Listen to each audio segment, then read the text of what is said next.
Hello everyone, नमस्ते। Welcome back to English classes by Babita Gupta. हमारा topic चल रहा था प्रोनाउन। तो उसी सीरीज में हम आज बात करेंगे डेमोन्स्ट्रेटिव प्रोनाउन की कि क्या होते हैं और कैसे इसका यूज होता है।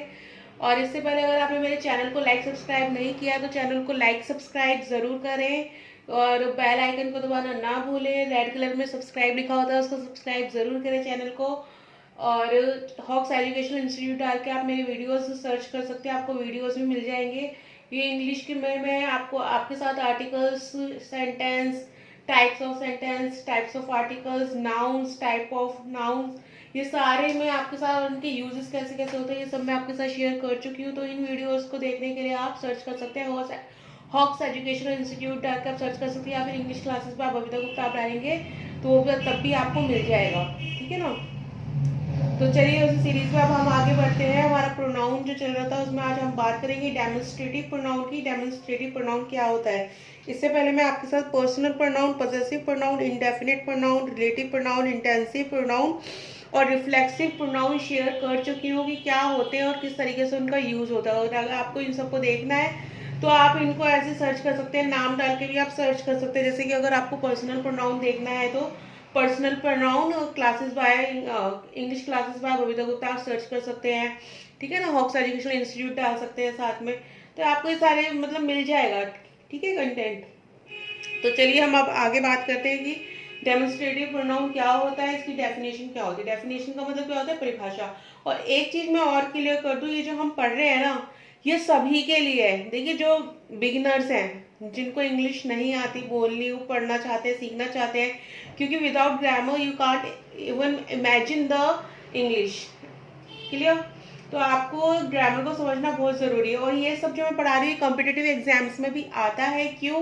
क्योंकि मैं जैसे पहले भी बता चुकी हूँ कि जैसे आपका सीटेट है, टीजीटी का पेपर होता है, पीआरटी का पेपर होता है, कोई सा भी ए टू जेड जो आप जितने भी आपके कॉम्पिटिटिव एग्जाम्स होते हैं, कोई सा भी एग्जाम हो चाहे, उसमें क्या होता है आपकी ग्रामर चेक की जाती है कि आपकी ग्रामर कैसी है, आपको नॉलेज कैसी है ग्रामर की। तो वो इसलिए कि ताकि आप वो देखना, देखिए आपकी नॉलेज उनके यूजफुल है कि नहीं, जो एग्जामिनर्स होते हैं तो उनका तो मेन मोटिव यही होता है ना। तो हर एक चीज को बारीकी से समझना जानना बहुत जरूरी है कि किस तरीके से क्या चीज़ है, क्या डिफरेंस होता है। क्योंकि देखिए सारे डिफरेंसेस में मैं आपके साथ शेयर कर दी जा रही हूँ, क्योंकि जो जो होता है, जैसे कि मैंने पिछले क्लास में आपके साथ शेयर किया था कि इंटेंसिव और रिफ्लेक्सिव प्रोनाउन में क्या डिफरेंस होता है, ताकि बच्चे कंफ्यूज ना हो। क्योंकि माइनर चेंजेस होते हैं बहुत ही, जो कॉम्पिटेटिव एग्जाम्स में आते भी हैं, कि आपको पहचानना होता है कि इसमें किस चीज़ का यूज़ किया हुआ है, कौन से प्रोनाउन का यूज़ किया हुआ है, सेंटेंस में क्या क्लोजेस है, मतलब इससे ग्रामेटिकल पार्ट ही होता है सारा। क्लियर। तो आप इसको ध्यान से समझिए, नोट्स बनाएं। सेंटेंस फॉर्मेशन देखिए, मैं जो कुछ सेंटेंसेस लिखाती हूँ वो सिर्फ एग्जांपल्स हैं, तो आप इनकी और प्रैक्टिस कीजिए, मोर एग्जांपल्स आप बनाइए और आप कमेंट बॉक्स में उसको सेंड कीजिए ताकि मैं उसको देख सकूं, चेक कर सकूं। और अगर आपको उससे रिलेटेड कोई प्रॉब्लम आती है तो वो भी आप कमेंट बॉक्स में लिख सकते हैं, जो जिससे कि अब मैं उसको देख के उसको सॉल्व कर सकूं, है ना। और प्रीवियस जो वीडियोस हैं उनके कुछ लिंक मैं डिस्क्रिप्शन बॉक्स में दे दूंगी, जिससे आपको इजीली मिल जाए। तो चलिए अब बातें हो गई, अब स्टार्ट करते हैं काम। डेफिनेशन। डेफिनेशन क्या होती है, परिभाषा होती है। ये मैं हिंदी में भी साथ के साथ प्रोनाउंस करते जा रही हूँ, क्योंकि प्रोनाउंसिएशन जो है बहुत ज़रूरी है। क्योंकि हर तरह के बच्चे होते हैं, जो बच्चे हिंदी मीडियम में वो भी इंग्लिश तो सीखते हैं ना, क्योंकि ग्रामर तो बेस चाहिए ही चाहिए इंग्लिश का। तो इसलिए मैं आपको एक एक वर्ड हिंदी में भी बताऊंगी कि क्या होता है। अब देखिए इंग्लिश है तो इंग्लिश में तो पढ़ना ही पड़ेगा, तो ये तो मैं हिंदी में नहीं लिख सकती सब, तो आपको बस उसका एक ट्रांसलेट जरूर कर सकती हूँ। तो देखिए डेफिनेशन का मतलब क्या होता है, परिभाषा। तो क्या परिभाषा होती है डेमोन्स्ट्रेटिव प्रोनाउन की। A demonstrative pronoun is a pronoun that is used two point two something specific with in a sentence. यानी कि क्या होता है डेमोन्स्ट्रेटिव प्रोनाउन, ऐसे प्रोनाउन होते हैं जो कि दैट इज यूज्ड, उनका इस्तेमाल होता है किस लिए, टू पॉइंट टू समथिंग, किसी चीज की तरफ इशारा करने के लिए, पॉइंट आउट करने के लिए। ठीक है ना।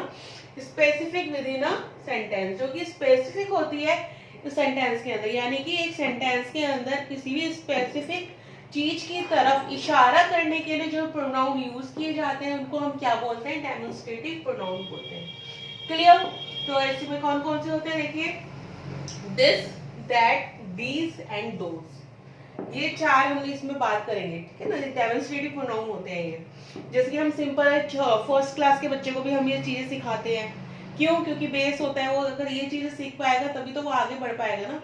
तो उस टाइम पे उसको पता नहीं होता कि मैं डेमोन्स्ट्रेटिव प्रोनाउन कर रहा हूँ। जो फर्स्ट क्लास के बच्चे के आपने देखी होंगी बुक्स, या केजी में, यूकेजी, एलकेजी जो होती है, तो क्या देखते हैं बच्चे दिस दैट दीज दोस्त का यूज करना सीखते हैं, पर उनको ये नहीं पता होता कि वो डेमोन्स्ट्रेटिव प्रोनाउन है, क्योंकि वो जैसे जैसे लेवल बढ़ता जाता है तब वो चीजें सीखते हैं बच्चे, ठीक है ना। तो देखिए, तो इसमें कौन कौन से होते हैं demonstrative pronoun? This that these those, clear. तो इसके क्या एग्जाम्पल्स है, देखिए अब एग्जाम्पल के थ्रू समझेंगे, क्योंकि एग्जाम्पल के थ्रू समझना बहुत जरूरी है। नॉर्मली खाली बोल के नहीं समझ सकते, खाली डेफिनेशन से नहीं समझ सकते।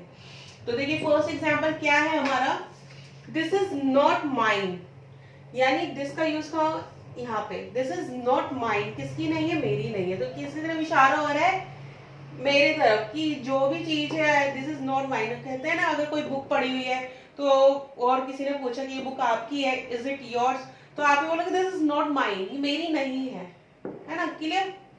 इसी तरीके से सेकंड एग्जांपल हमारा, दैट इज एन एप्पल, और इसका मतलब क्या है? ये एक क्या है? एप्पल है, दैट इज एन एप्पल।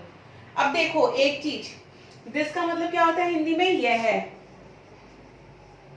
और दैट का मतलब क्या होता है? वह है।